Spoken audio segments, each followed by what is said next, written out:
আসসালামু আলাইকুম রহমতুল্লাহ বরকতুহ। বন্ধুরা, সকল প্রশংসা একমাত্র আল্লাহ সুবহানাহু ওয়া তাআলার জন্য।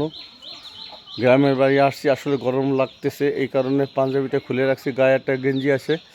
তো বন্ধুরা দেখেন গাছে কি পরিমাণ কাঁঠাল হয়েছে, আসলে বিশ্বাস করা যায় না। আমরা ঢাকায় একটা কাঁঠাল খাইতে পাই না, আর এখানে কাঁঠাল এদিক সেদিক পড়ে থাকে, কেউ খায় না, বুঝছেন। দেখেন ওই যে পিছনে আমার গাছ কাঁঠাল, তারপরে এই দেন পিছনে একেবারে আগা মতো একেবারে মাথা, দেখছেন কত উপরে কাঁঠাল। এই যে কাঁঠাল দেখেন তো, দেখছেন কাঁঠাল আর কাঁঠাল।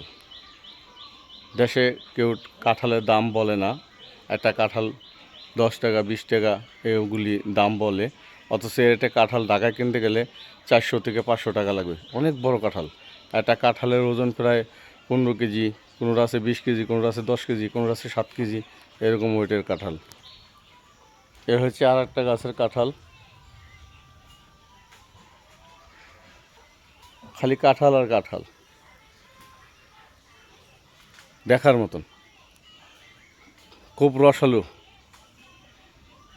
যারা খাইতে চান রসুলপুর বাটপাড়া আইসা পড়েন, খাইতে পারবেন ইনশাল্লাহ।